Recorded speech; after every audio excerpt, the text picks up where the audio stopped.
Buenas, bienvenidos. Mi nombre es Bernal Garro Mora, profesor de la Cátedra de Biología de la Escuela de Biología de la Universidad de Costa Rica, y hoy vamos a repasar los conceptos básicos acerca del metabolismo. En primer lugar, hacer hincapié en que una de las moléculas pivotales, si no la más importante, alrededor de la cual giran las reacciones metabólicas en todos los seres vivos, son las moléculas de azúcar, en particular la que vemos aquí, que es la glucosa C6H12O6. Este tipo de moléculas que representan una fuente de energía para los organismos les van a permitir realizar todas sus funciones, llámese movimiento físico, esfuerzo, capacidad de transportar nutrientes, bioluminiscencia. Cualquier función orgánica depende de la liberación de energía de estas moléculas por un conjunto de reacciones a las que vamos a denominar metabolismo. Entonces, para aclarar algunos de estos conceptos básicos, comencemos por decir que el metabolismo es el conjunto de todas las reacciones físicas y químicas que ocurren dentro de un sistema biológico, llámese una célula o un organismo. Al estudio de las reacciones físico-químicas que ocurren en un sistema biológico le denominamos bioenergética. Podemos decir que hay varios tipos de reacciones metabólicas. En términos muy generales, vamos a llamar anabolismo al conjunto de reacciones que implican la formación de sustancias complejas a partir de sustancias más simples, en este caso absorbiendo energía. Recordando que la moneda energética de las células, según la ley de Lippmann, es el ATP, por lo cual las reacciones anabólicas implican un consumo de ATP. El catabolismo, por el contrario, serían las reacciones en las cuales una molécula grande o compleja es degradada hacia moléculas más pequeñas y en el proceso se libera energía como ATP, que puede ser utilizada por la célula para otro tipo de funciones. El anfibolismo va entonces a ser el conjunto de reacciones bioquímicas que pueden ser al mismo tiempo anabólicas y catabólicas, según las condiciones bioquímicas de la célula. Ejemplo clásico de esto sería lo siguiente. Mientras que la fotosíntesis, que es la síntesis de glucosa a partir de moléculas simples como el dióxido de carbono, es un ejemplo de anabolismo, y la respiración celular, que es la producción de ATP, degradando precisamente las moléculas de glucosa, el ciclo de Krebs va a constituir un ejemplo de anfibolismo, puesto que muchas de las reacciones de este ciclo pueden ir en ambas direcciones. Es decir, el ciclo de Krebs puede ser proanabólico o procatabólico según las necesidades de la célula en un momento particular. También podemos diferenciar varios tipos de metabolitos. La palabra metabolito se va a emplear para designar cualquier molécula que sirva como substrato o que sea un producto de una reacción bioquímica. Entonces, las moléculas o metabolitos primarios son aquellas que se producen durante el metabolismo primario. Esto implica moléculas y procesos esenciales para el crecimiento de la célula, sin los cuales la célula no podría vivir. Pensemos, por ejemplo, en las moléculas de glucosa o en las vías bioquímicas para producir ATP. Todo este tipo de metabolitos serían metabolitos primarios y las vías por las cuales se producen serían vías metabólicas primarias. El metabolismo secundario va a producir metabolitos secundarios. Estos son moléculas que son importantes porque tienen alguna función peculiar en una célula, pero que no son indispensables para la vida. De hecho, durante las fases de crecimiento de los microorganismos, durante la fase logarítmica, la célula se especializa en el crecimiento y se concentra en el metabolismo primario y en la producción de metabolitos primarios. Cuando la célula ya no tiene condiciones óptimas de crecimiento, entonces cambia hacia la producción de metabolitos secundarios. Metabolitos como, por ejemplo, en el caso de las plantas, los alcaloides, o como los antibióticos en el caso de hongos y bacterias, que podrían desarrollar una función importante en una condición dada para la sobrevivencia de un organismo, pero que no son indispensables para el crecimiento y que por lo tanto no son una característica sine qua non de la fase de crecimiento en este tipo de células. Se acostumbra también reconocer a los metabolitos intermedios como todos aquellos que se encuentran en los pasos intermediarios y que incluso pueden conectar varias vías metabólicas. Recordemos también algunos conceptos muy básicos de la física, como el concepto de energía, que la definimos como la capacidad para producir un trabajo, y el trabajo como una transferencia de energía que permite cambiar o alterar el orden del movimiento de un cuerpo, por ejemplo. La energía potencial, que es la energía de reserva, En el caso de la biología, la energía potencial que nos importa es la que se encuentra almacenada en los enlaces de las biomoléculas, que puede ser liberada para producir ATP, por ejemplo. Y la energía cinética, que es la energía que acompaña al movimiento de los cuerpos. La mayor parte de la energía en las transformaciones se pierde como calor. Y este es un concepto importante, porque pese a que las células y los organismos pues extraen toda su energía de los alimentos, gran parte de la energía que viene contenida en los enlaces de las moléculas de esos alimentos se termina perdiendo como calor que se irradia al medio ambiente. Desde el punto de vista biológico, el calor es una forma de energía inocua, inútil, porque no se puede utilizar para producir un trabajo biológico, sino que se pierde. Entonces vean que realmente de cada 100 unidades de energía química que podemos encontrar en los alimentos, hasta un 75% se va a perder como calor. Las reacciones las podemos dividir en dos grupos principales. En las reacciones exergónicas tenemos que los reactivos van a reaccionar, se van a producir sustancias, las que vamos a llamar productos, y en el proceso se va a liberar energía. Entonces las reacciones exergónicas son aquellas en las cuales se libera energía, mientras que las endergónicas son aquellas en las cuales los productos van a tener un nivel energético mucho más alto que los reactivos, es decir, se consume energía durante el proceso de una reacción endergónica. En este caso es una reacción endergónica. La ley de Lippmann establece que la moneda energética de los sistemas vivos es el ATP. No quiere decir que solamente este nucleótido actúa como molécula de alta energía. Tenemos también el caso del GTP, tenemos el TTP y el UTP, pero la moneda tradicional, la que usa la célula en mayor número, es el ATP. La síntesis de ATP implica que en los enlaces entre los grupos fosfato se almacena la energía para que la célula pueda utilizarla en cualquier otra función. Muchas proteínas tienen actividad ATPasa, lo que significa que pueden romper el ATP. Reacción.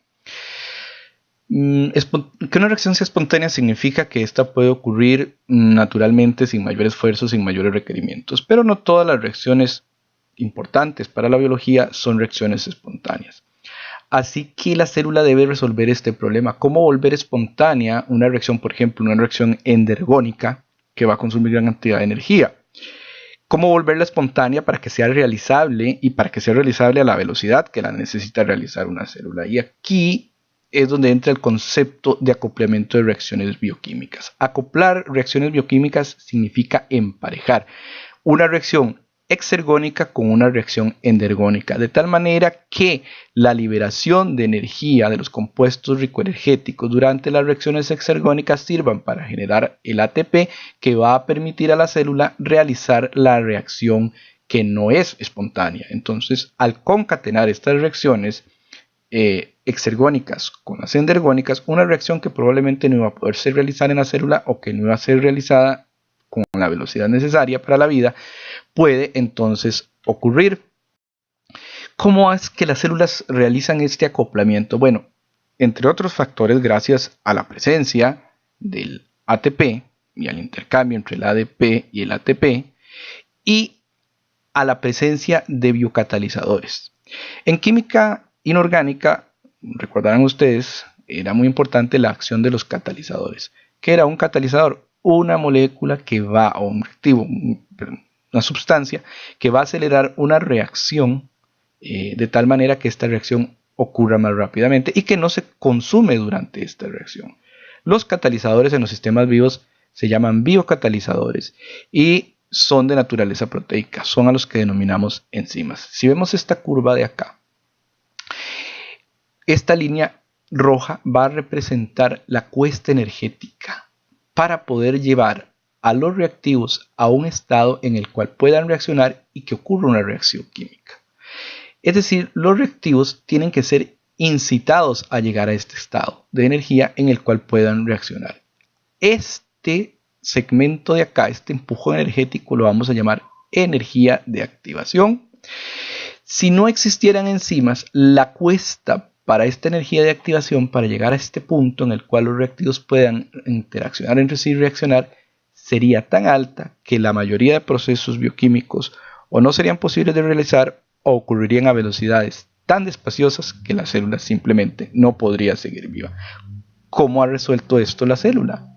Gracias a las enzimas. Las enzimas son los biocatalizadores que disminuyen la energía de activación, es decir, que permiten alcanzar el estado estacionario o el estado del complejo intermediario más rápidamente y con menor consumo de energía, es decir, bajan la energía de activación.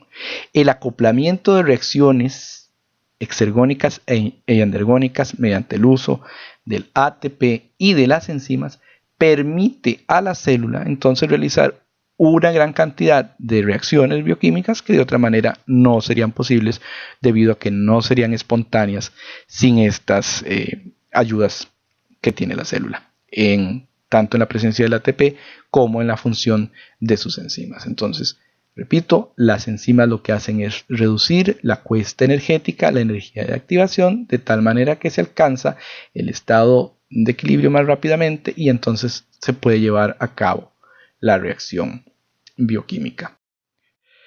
Tenemos que el modelo anacrónico, el modelo antiguo de cómo funciona una enzima, fue el modelo que había propuesto el químico Fischer, denominado el modelo de la llave y el candado. El modelo de la llave y el candado funcionó durante mucho tiempo, ya que explica muy concienzudamente la especificidad enzimática. Es decir, la enzima es específica para su substrato o sus substratos debido a que su sitio activo es totalmente complementario con la forma del substrato. Por lo tanto, la enzima solo va a actuar sobre esos substratos específicos.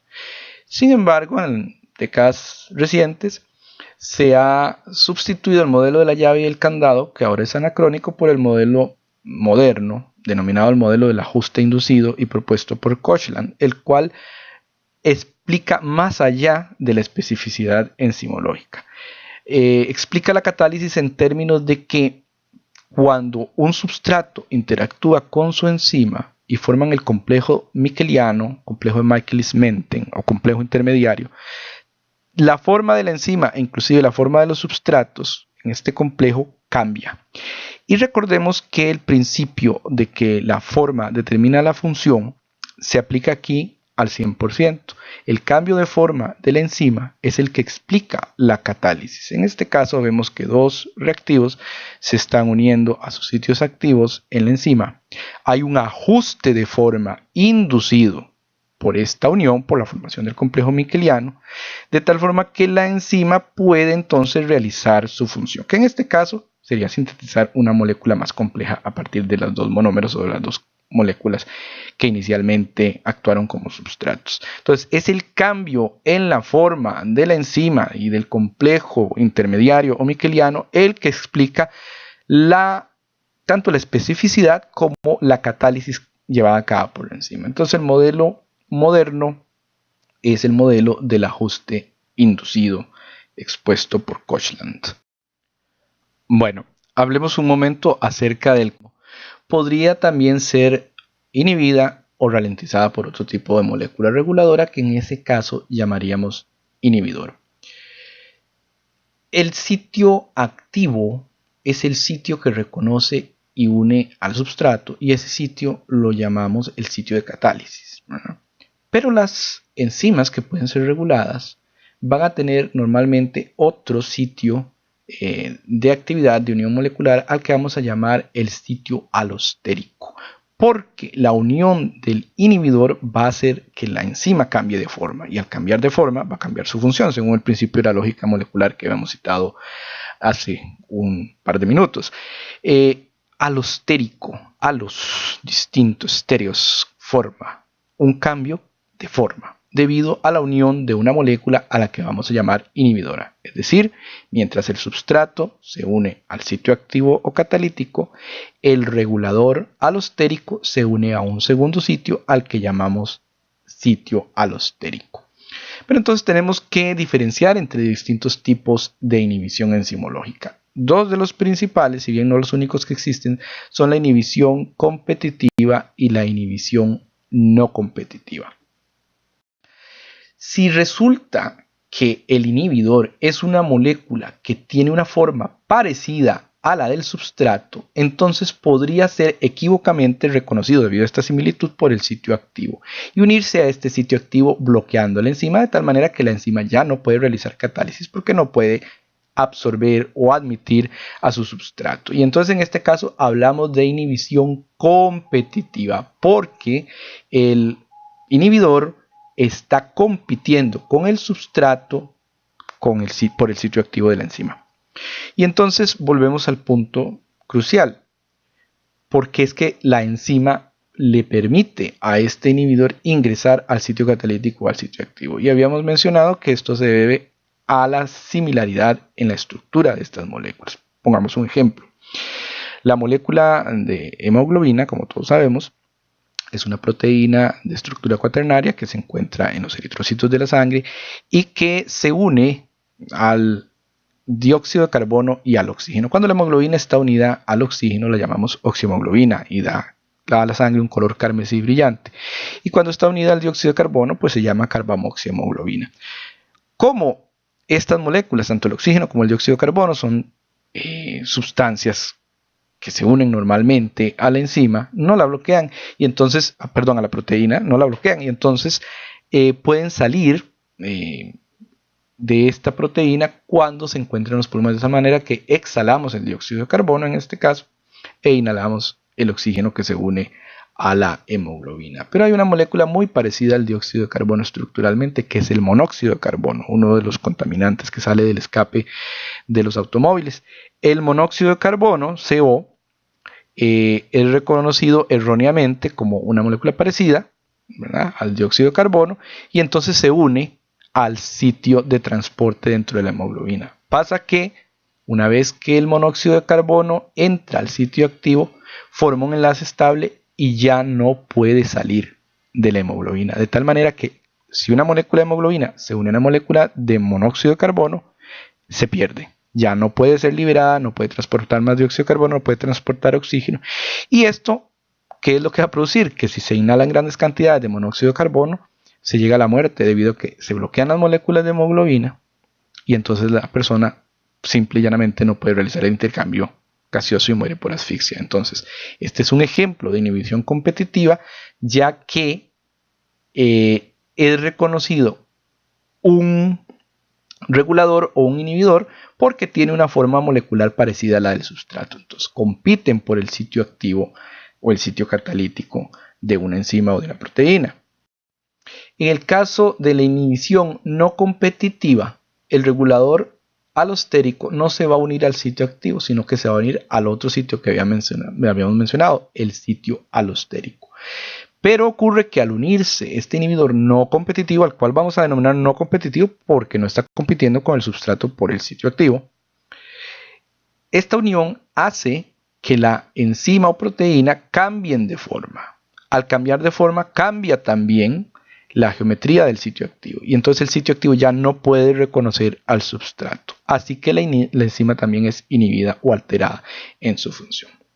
Entonces recordemos que mencionamos la inhibición competitiva y la inhibición no competitiva como dos ejemplos de regulación enzimológica por moléculas a las que vamos a llamar inhibidores. Una vía bioquímica va a ser entonces el conjunto de todos los pasos o reacciones que van desde él o los substratos hasta él o los productos finales. Una forma simplificada de representar una vía bioquímica sería como el caso que estamos viendo acá, en que la molécula o substrato A es unido por la enzima 1 que cataliza una reacción que lo convierte en sustancia B, que pasa a la enzima número 2, que lo transforma en sustancia C. Podemos tener ramificaciones de las vías. Esta sustancia C podría pasar por la enzima 3 a convertirse en sustancia D, o si es tomado por la 5 hacia la sustancia F, etcétera, hasta llegar a los pasos finales. Entonces, a todo el conjunto de estas reacciones y de estas enzimas la vamos a llamar una vía bioquímica. En algunas instancias, las reacciones pueden ir en ambas direcciones, es decir, las reacciones pueden ser reversibles. En otro caso no lo son, y cuando son reversibles podría ser que la misma enzima pudiera hacer la catálisis en las dos direcciones. O podría ser que siendo reversible se necesite una enzima completamente distinta para realizar la reacción en la dirección contraria.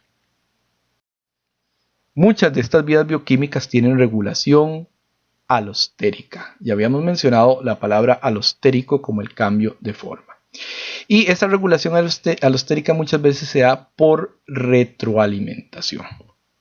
¿Qué significa esto? La célula necesita garantizar que no está desperdiciando sus insumos, sus reactivos, sus sustratos cuando no les necesite, sino que se produce lo que es realmente necesario durante el tiempo en que es necesario y en las cantidades en que sea necesario. Una vez que se alcanzan los niveles de productos requeridos por la célula para su funcionamiento normal, entonces cesa la producción. ¿Cómo es que ocurre esto? Veamos aquí un ejemplo muy sencillo, muy básico. En la producción de un aminoácido, en este caso la producción de isoleucina a partir de la treonina. Vean cómo se requieren por lo menos 5 pasos enzimáticos, ¿verdad? Varios intermediarios acá, en que el aminoácido treonina va a terminar produciendo el aminoácido isoleucina. Cuando la cantidad del producto, en este caso este aminoácido, alcanza los niveles requeridos por la célula y ya no se requiere más su producción, con fin de no desperdiciar, decíamos, los insumos bioquímicos que tiene la célula, la misma isoleucina puede actuar como un inhibidor alostérico de la enzima del primer paso. Y entonces inhibe a la primera enzima de tal manera que para todo el resto de la reacción. Y entonces deja de producirse isoleucina a partir de la treonina. Una vez que los niveles de isoleucina vuelvan a bajar en la célula, esta isoleucina se va a perder de este sitio, la enzima se va a volver a activar y entonces va a seguir de nuevo la reacción de producción de isoleucina. La mayoría de las veces estas reacciones de inhibición por retroalimentación, que en este caso retroalimentación negativa, ocurren en alguna de las enzimas de los pasos iniciales, ¿verdad? Algunos de los pasos iniciales, pues la enzima 1, la enzima 2, son inhibidos de tal manera que esto actúa como un control bioquímico bastante eficiente para evitar estar produciendo sustancias que la célula no vaya a necesitar o que ya tenga plenamente cubiertas esas necesidades. Finalmente tenemos que recordar que las enzimas tienen condiciones óptimas, condiciones en las cuales ellas pueden trabajar a la mayor velocidad con la mayor eficiencia. Algunas de estas condiciones óptimas para la función de la enzima son, por ejemplo, el pH, la temperatura, la presión, la cantidad de sustrato. Todas estas son condiciones que van a diferir de una enzima a la otra. En algunos casos podemos llamarlos puntos óptimos, en otros casos hay que llamarlos rangos óptimos. Veamos esto. En primer lugar, el caso del pH. El pH sí es adecuado denominarlo como pH óptimo. Las enzimas van a tener un pH perfecto para ellas, al cual ellas funcionan más eficientemente. La mayoría de las enzimas, por ejemplo en el caso del ser humano, ¿verdad? Recordemos que el pH, ¿cuál es el pH neutro? Pregunta en fisiología. Probablemente muchos de ustedes piensen o hayan contestado o se hayan contestado que el pH neutro es 7. Bueno, eso es para química inorgánica. En los líquidos tisulares del cuerpo, 7.4 es el pH neutro. Entonces la mayoría de las enzimas va a funcionar muy bien en ese pH, un pH cercanos a ese pH de 7.4. Sin embargo, tenemos algunos ambientes extremos en el cuerpo en el cual las enzimas van a tener pHs óptimos diferentes. Por ejemplo, en el estómago, cuyo pH se aproxima a 2 y es una zona extrema, ¿verdad? Donde tenemos un pH y un ácido realmente inorgánico que produce ese pH, que es el ácido clorhídrico estomacal. Enzimas como por ejemplo la pepsina, que es una proteasa, tienen un pH óptimo de 2. Obviamente esa enzima acidófila no va a actuar bien a pH neutro fisiológico. Entonces el pH óptimo de esa pepsina va a estar rondando el pH del estómago, que es de 2. En cambio, por ejemplo, si pasamos al intestino delgado, al duodeno, vamos a tener la acción de otra proteasa, que sería la tripsina, producida por el páncreas, pero que esta ya actúa a nivel de un pH más alcalino. En este caso, su pH óptimo es de 8, un poquito por encima, bastante por encima del pH neutro. En el caso de los pH sí los podemos llamar como puntos óptimos porque son, valga la redundancia, puntuales. Recordemos la fórmula de pH. Puede ser la fórmula de pH que utilizamos en química general. ¿Cuál es? Sí, exacto. El pH es igual al menos logaritmo base 10 de la concentración de hidrogeniones. Como es de base 10, quiere decir que los cambios son de magnitudes de 10 en 10. O sea, un cambio de una unidad es un cambio en base 10, logarítmico, es un cambio enorme. Por lo tanto, aquí un cambio de pH, por ejemplo, 7 a 7.5 es un cambio bastante grande, de bastante magnitud. Entonces aquí podemos hablar de que las enzimas sí tienen puntos de pH óptimo. En el caso de otras condiciones que son un poquito más permisivas, como por ejemplo la temperatura, ya no es tan correcto hablar de temperatura óptima como se hacía en tiempos recientes, sino que es más correcto hablar de rangos óptimos de temperatura. ¿Por qué? Porque si hiciéramos varios experimentos con pequeños cambios de temperatura, hay un cierto rango de temperaturas en la que la enzima podría funcionar con mayor o menor eficiencia, pero todavía podría ser funcional. O sea, no es tan puntual, no es tan exigente como el caso del pH, como dijimos, debido a que el pH es un factor que tiene base 10. Entonces, en el caso de la temperatura no es tan restrictivo como decir que una enzima tiene una temperatura óptima de 25 grados centígrados y solo trabaja 25 grados centígrados. Podría trabajar unos grados antes de los 25, unos grados después de los 25, con mayor o menor eficiencia, pero entonces en este caso de la temperatura es más correcto hablar de rangos óptimos de temperatura.